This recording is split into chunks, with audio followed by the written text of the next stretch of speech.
Okay, so welcome back to another video. Here's a nice question from the 1993 Putnam Exam. This is question B1, and we want to find the smallest positive integer n such that for every integer m with 0 less than m less than 1993, there exists an integer k for which m divided by 1993 is strictly less than k divided by n, which is strictly less than m plus 1 divided by 1994. So it's a great number theory problem that it's worth nice practicing.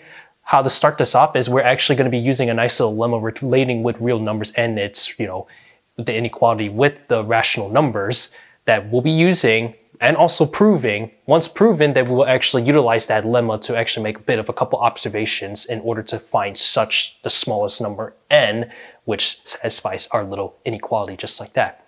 So let's actually just get started with this lemma.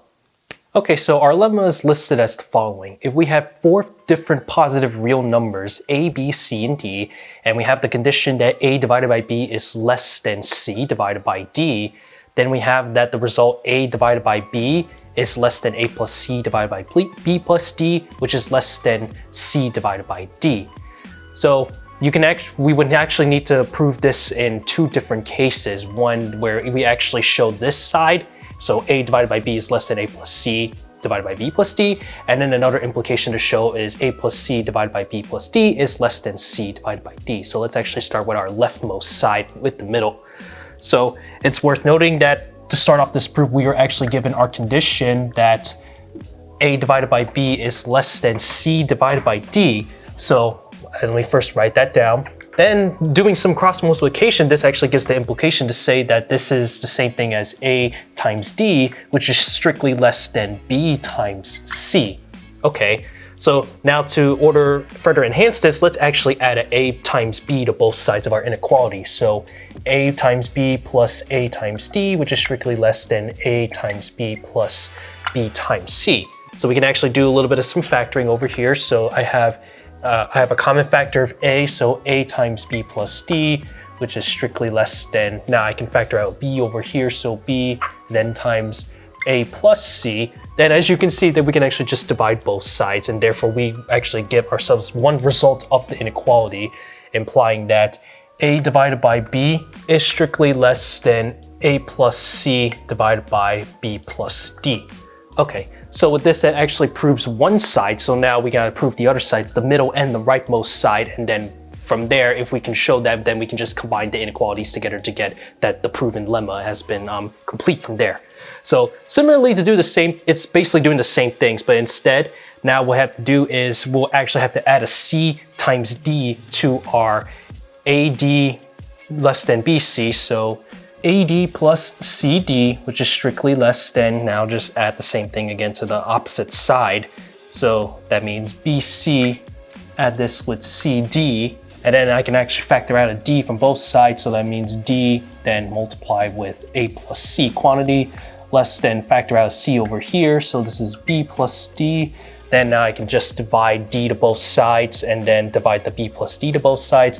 And so I have A plus C divided by P plus D, which is strictly less than C divided by D.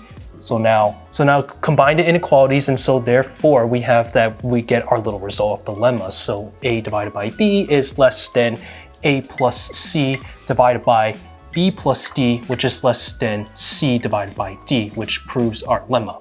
Okay, so now moving forward, using this lemma, we can actually take our numbers from 1993 and 1994 with m and m plus 1, use our lemma to get the following nice inequality that we have m divided by 1993. So basically the leftmost and the rightmost stay the same, but what changes is specifically what's in the center of our inequality.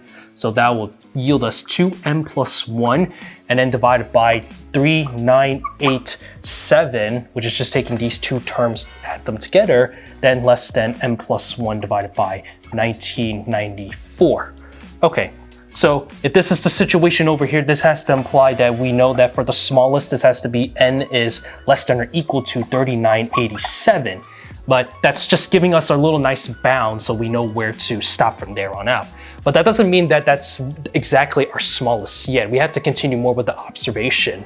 So here's something to pay attention. So what if we have something like 1992 divided by 1993. And so that would still be less than k divided by n, less than 1993 to 1994. So this has to imply that 1 divided by 1993 is strictly greater than n minus k then divided by n, which is strictly greater than 1 divided by 1994.